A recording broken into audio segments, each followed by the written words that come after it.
Kuna wakati huwa nakosa neno sahihi la kusema, lakini inashangaza sana pale ambapo mkuu wa AU amempongeza Rais Samia Suluhu Hassan baada ya kuchaguliwa tena na kuapishwa kama rais wa awamu ya 6 ya Tanzania.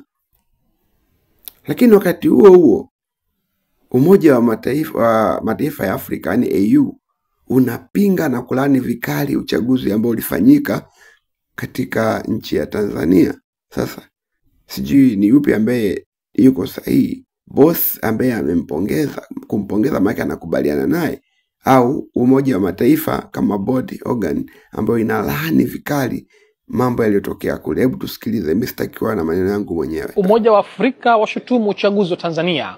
Umoja huo umetoa ripoti kali kuhusu uchaguzi mkuu wa Tanzania wa mwaka 2025 ukisema kuwa mchakato huo umeshindwa kuheshimu misingi ya kidemokrasia, uwazi na haki. Katika ripoti yake ya awali, tume ya uangalizi wa uchaguzi ya AU ilibainisha kuwepo kwa kiukwaji mkubwa wa taratibu za uchaguzi na kusema kuwa uchaguzi huo ulikwenda kinyume na kanuni za msingi za kidemokrasia na hivyo kutilia shaka uhalali wake. Kwa mujibu wa AU, mchakato wa uchaguzi ulikuwa na kasoro kubwa tangu mwanzo. Vyama vikuu vya upinzani vilinyimwa haki za kushiriki, huku vyombo vya habari na asasi za kiraia vikabiliwa na vitisho, vikwazo na udhibiti wa taarifa. Ripoti hiyo pia ilieleza kuhusu uwepo mkubwa wa vikosi vya usalama katika vituo vya kupiga kura, hali iliyosababisha hofu miongoni mwa wapiga kura na kupunguza ushiriki wao. Katika maeneo kadhaa, waangalizi wa AU waliripoti matukio ya unyanyasaji, upotoshaji wa taarifa za uchaguzi na vikwazo kwa waangalizi huru. Kwa mujibu wa ripoti hiyo, hali hizi ziliwazuia wananchi wa Tanzania kutekeleza haki yao ya kimsingi kupitia sanduku la kura.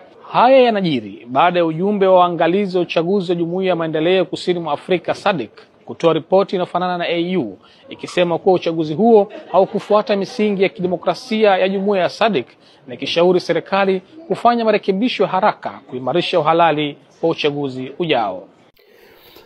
Haya, hichi ni kizaza na ni kazi kwako mtazamaji kuamua yupi yuko sahihi na yupi amekosea katika hilo. Lakini ninachoelewa kwamba kama boss kapongeza manake amebariki, manake amekubali, na kama boss anasimamia kitengo fulani cha Umoja wa Mataifa ambacho yeye ni boss mkuu, mimi nitajia kwamba wafurahie wote pamoja kwamba kile anachosema boss ni sahihi.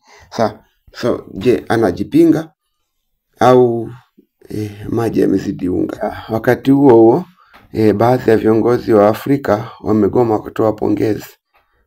Tunapongeza pia kwa mawazo yao. Kila mtu yuko huru kufanya kile anaona kinafaa. Kuna wengine wamepongeza rais mchaguliwa na nchi kama marais wamepongeza, lakini wananchi wamesema hapana, sisi asituwakilishe. Lakini huyu Kagame wa Rwanda amesema no, siwezi kupongeza kitu kama hicho.